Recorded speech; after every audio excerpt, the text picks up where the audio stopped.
मंदिराचं मध्ये आलो आत्ता. पाऊस थांबल्यामुळे आम्हाला दर्शन भेटलं आणि मम्मी पण बोलली की थांबेल पाऊस, आपण जाऊन येऊया.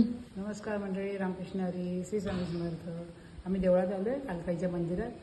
तर गावी आलो पहिलं आम्ही कालकाईच्या मंदिरात वेळ काढून येतो. इथे आमची जत्रा असते बाहेरच. तुम्ही जे व्हिडिओ बघितला असतात, वारीचे वगैरे व्हिडिओ असतात, पुन्हा पायवारी वगैरे असते, तिथूनच जातात आणि इथे जत्रा भरते आमची. त्यावेळेचे व्हिडिओ तुम्ही पाहिले असाल. आणि आता आम्ही मंदिराच्या आतमध्ये, त्यावेळेला कसं बाहेरून आम्हाला गर्दीमुळे आतमध्ये व्हिडिओ करता येत नाही. तर शांतपणे दोघीजणी बसलो आहे म्हणून तुम्हाला इथलं वातावरण दाखवतोय, पावसातलं वातावरण.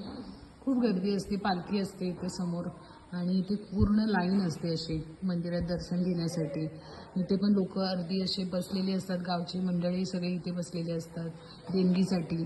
आणि तेव्हा कसं असा व्हिडिओ आपल्याला करता येत नाही. नॉर्मल मी केलेला आहे तो व्हिडिओ, त्याच्यात टाकला आहे, मम्मीच्या चॅनलवरती सुद्धा आहे. आणि आत्ता शांत आहे, त्याच्यामुळे तुम्हाला हे दाखवण्यात आलेलं आहे की मंदिर किती शांत परिसर आहे बघा. मस्त वाटतं इथे आल्यावरती. साकून इथे आमचं डोंगर आहे, डोंगराच्या मधोमधच मंदिर आहे आमचं.